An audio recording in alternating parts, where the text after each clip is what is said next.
Olá, boa noite. É, Hoje a gente vai dar continuidade no nosso estudo de ondas, né? Que foi que viu todas as propriedades de uma onda, quais são os tipos de onda, que são ondas mecânicas, ondas eletromagnéticas, e hoje a gente vai estudar um caso especial do assunto de ondas, que é velocidade da onda em uma corda esticada. Então, o primeiro passo para começar a nossa aula é entender o que determina a velocidade de uma onda em uma corda. Por exemplo, você vai pensar, de primeiro caso, se você fosse fazer um experimento no laboratório, quais são as propriedades que são é, importantes para você determinar essa velocidade. Então, como a gente sabe de estudo de pré-requisito de outros estudos, a velocidade de uma onda está relacionada com o comprimento de onda e a frequência, que é dado pela equação, né? Velocidade é igual a lambda f, né? Você sabe que o comprimento de onda é inversamente proporcional à frequência e a velocidade é diretamente proporcional ao comprimento de onda e à frequência, né? Dado pela... Só que a onda em uma corda, ela não é determinada pelas suas propriedades fundamentais da onda, como essa equação fundamental da onda. Ela é determinada pelo meio. Então você tem outros ingredientes do meio que vão estar relacionados com a velocidade dessa onda. Então, partindo disso, que tem que entender, no caso experimental ou por observação de como isso se comporta na natureza, como essas ondas se propagam no meio. Você pode ver através da foto, então através dessa foto você já deve ter por experiência cotidiana como uma onda se propaga no lago ou indo para a praia, observando formação de maré. E tudo isso são exemplos de ondas se transportando no meio. Com exceção das ondas eletromagnéticas e gravitacionais, que são ondas que se propagam no vácuo. Mas tudo bem, isso não é o caso da nossa aula hoje. Hoje a gente está interessado em ondas mecânicas, que são as ondas que necessitam de um meio para se propagar, como a água, o ar, o aço ou até uma corda esticada, que é o exemplo cotidiano que a gente utiliza no livro de texto de física, né? As ondas, elas têm uma peculiaridade que elas não transportam matéria, apenas energia. Mas como assim? Como assim a gente pode entender com essa frase? Supõe que a passagem de uma onda ela faz só com que as partículas do meio oscilem. Para que isso aconteça, deve possuir massa, para que tenha energia cinética, né? Como a gente sabe, a fórmula de energia cinética na física é a massa vezes a velocidade ao quadrado dividido por 2. Então, para você ter uma energia cinética, você tem que ter uma massa ou um momento, né? E a elasticidade, que é a elasticidade do meio, né? É o quanto aquele meio vai oscilar. Se ele é mais elástico, ele vai oscilar mais, né? Em torno da posição de repouso. Se ele é menos elástico, se é uma coisa mais rígida, ela vai oscilar menos. E isso tudo está relacionado com a energia potencial, né? Esse é um exemplo de um oscilador massa-mola, né? Quando você tem uma massazinha ligada a uma mola e você estica aquela mola e deixa ela oscilar, você vai perceber que a mola com aquele peso vai ficar oscilando em torno de uma situação de repouso, certo? Então, mas o que isso tem a ver, esse exemplo massa-mola, tem a ver com a onda no mar, por exemplo. Suponha que tem um barco à deriva no meio do oceano. Quando eu falo que a onda não transporta matéria, quer dizer que aquele barco nunca vai sair daquela região que ele está no meio do mar. A não ser que você, mesmo que esteja passando a onda, esteja formando ondas, mas ele nunca vai chegar na situação, na costa, né? Esse barco sempre vai permanecer naquela posição. Aí tu me pergunta, mano, mas tem barcos que vão chegar às costas. Por exemplo, tem transporte de garrafa. Como é que aquelas garrafinhas com mensagem, né, que marinheiro utilizava antigamente, transporta aquela garrafinha transportada?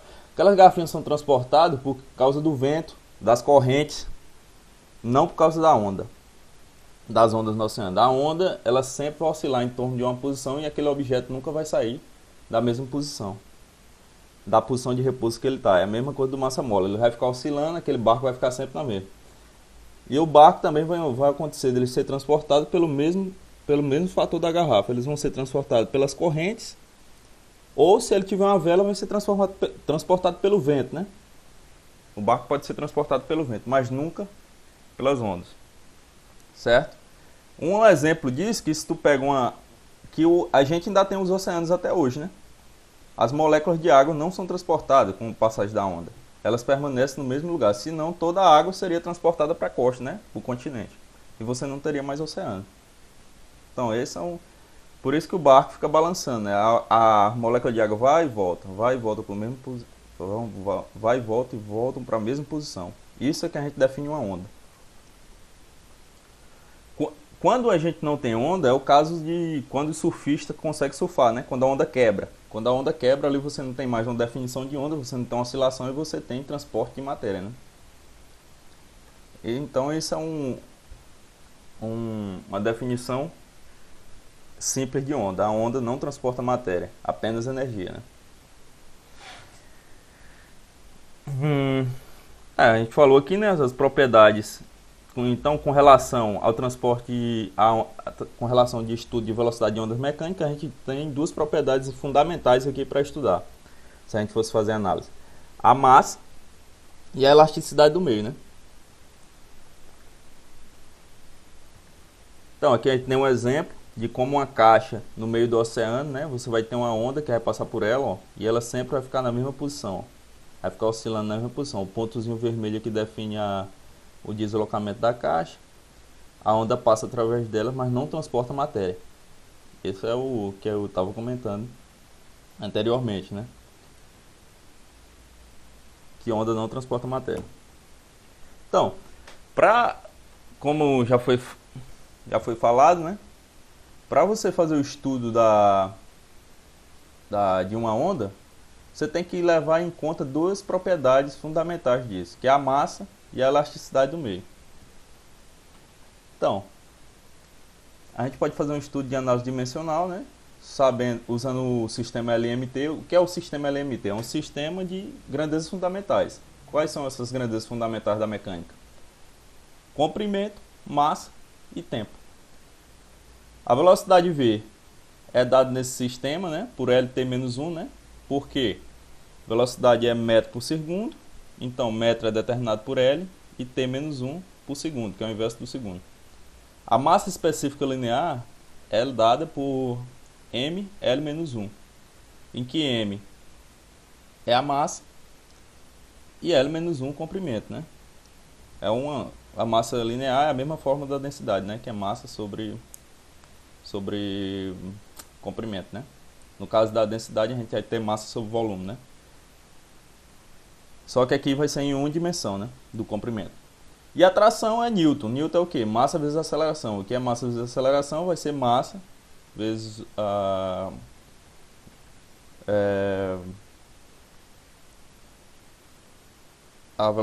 aceleração, que vai ser velocidade sobre tempo, né? Sobre segundo, que vai ser metro por segundo ao quadrado, né?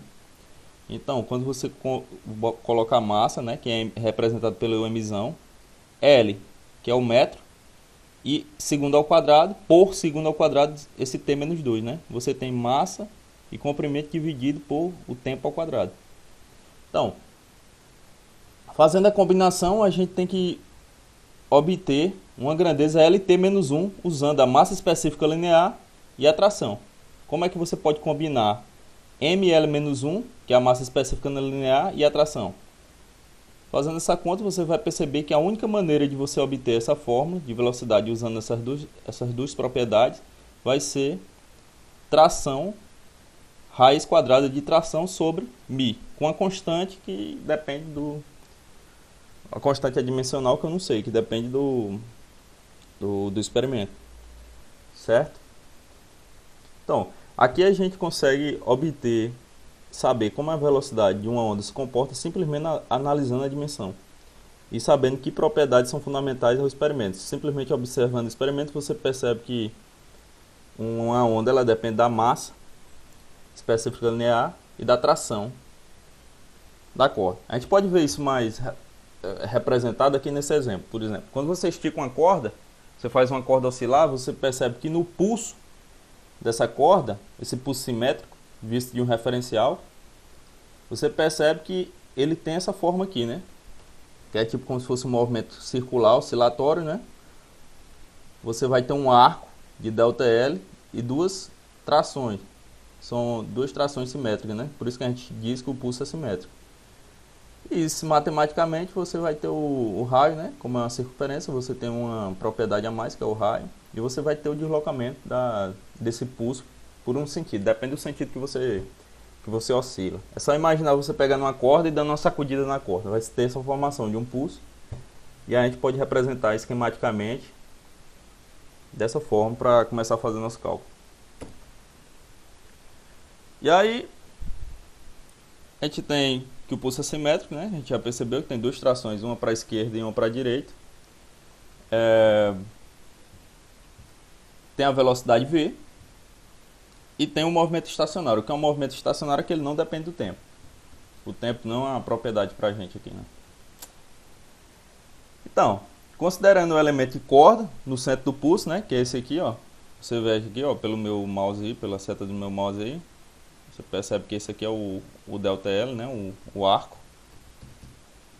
No centro do pulso. Você sabe que um arco de circunferência é dado pelaquela forma, né? ΔS é igual a Rθ. Utilizando essa fórmula, a gente pode ver que as forças horizontais se cancelam, as forças verticais se somam, e por semelhança de triângulo, a gente vai ter essa forma aí. Sim, mas o que é que eu quis falar com as forças horizontais se cancelam? Você percebe que esse vetor T, aqui ó, vetor T de tração, ele pode ser decomposto em dois vetores. Vetor vertical para baixo, nesse sentido aqui, e outro aqui para a esquerda. Daqui da mesma forma, do outro lado da direita vai ter um vetor para cá, para a direita, e vai ter um vetor para baixo. Então, você vai ter a soma, exatamente o que eu disse, você vai ter a soma das forças verticais se somando e vai ter as forças horizontais se cancelando, um no sentido da esquerda e outro para a direita, com o mesmo módulo, então elas vão se cancelar. Então, o que vai ser importante para nosso cálculo aqui vai ser simplesmente as forças verticais.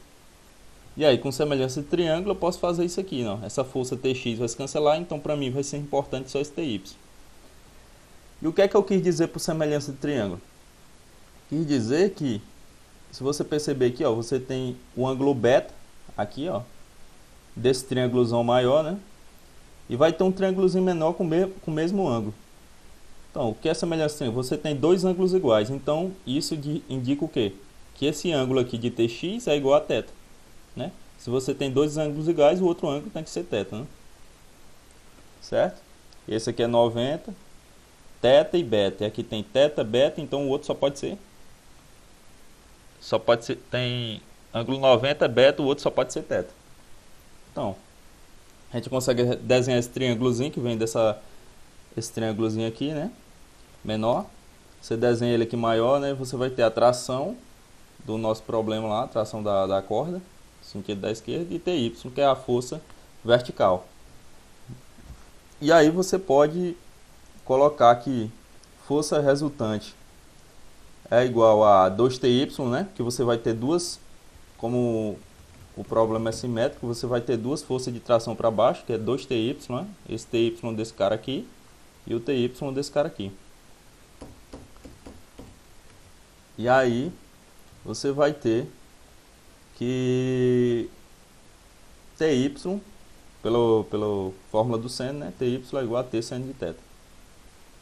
Então, substituindo 4 em 3, né? Simplesmente botando Ty no lugar de 2Ty aqui, você vai ter 2T seno de θ. Como você tem no nosso problema, uma oscilação de corda, você vai ter um ângulo pequeno de oscilação, né?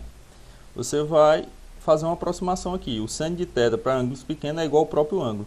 Isso aqui é simplesmente você ver por uma série de Taylor, não é expansão de série de Taylor. Expansão em torno de um ângulo pequeno. E assim, você substituindo esse seno de θ pelo θ, você tem força resultante é igual a 2θ tal. Como o ΔL, o arco, né? A gente voltando para o arco, a gente tem que 2θ vezes o raio, né? Que é o ângulo vezes o raio. Você pode substituir isso tudo no lugar de θ, na equação 7, usando 6 em 7. Então, segundo passo, para a gente deduzir nossa fórmula da velocidade da onda em um meio, né, de uma corda, a gente vai ter que a força resultante é igual à segunda lei da dinâmica, que é a lei de Newton, né? O que é a segunda lei da dinâmica? Você vai ter que massa vezes a aceleração, né? A gente sabe que a nossa massa é a massa específica linear da corda, né? Que a gente já escreveu acima. E ela é expressada por quê? Pela uma forma tipo densidade, né? Só que agora você não vai ter um elemento de volume, você vai ter que a corda é uma linha, né? A corda não é um elemento de volume. A corda não tem volume, ela só é uma linha. Então, você vai ter essa equação aqui, a derivada da massa pela dl. Você integra em ambos os lados, né? Faz o cruz-credo aqui, né? O dl integra de L a 0, que é o comprimento da corda que você está oscilando. E você vai integral de dm a m. Integral de udl nesse intervalo vai ser ΔL. Não é um problema, né? Então, o elemento de corda está se movendo em um arco de circunferência. E assim o elemento possui, se você tem um movimento circulatório, né, que é aqui, a gente percebe que é um movimento circulatório, então você tem uma aceleração. Que aceleração vai ser essa? Essa aceleração centrípeta. Então, você utiliza essa aceleração centrípeta, que é a velocidade ao quadrado sobre o raio, e utiliza 11 e 12 dentro de 8, né? No lugar da massa você bota μΔL, no lugar da aceleração você coloca velocidade ao quadrado vezes o raio, sobre o raio. E aí simplesmente vai ter isso, né? Só substituindo 12 e 11 em 8. Você obtém que força resultante é isso. Igualando agora 13 com 7, né? Colocando 13 em 7, né? Que foi o que a gente descobriu primeiramente, que é a força resultante, utilizando a geometria do problema. E aí a segunda parte do problema a gente utiliza a lei de Newton. E iguala essas duas. Do lado da esquerda a gente tem S, do lado da direita a geometria do problema, utilizando semelhança de triângulo. Então aqui você vai ter um cancelamento, né? De ΔL sobre ΔE.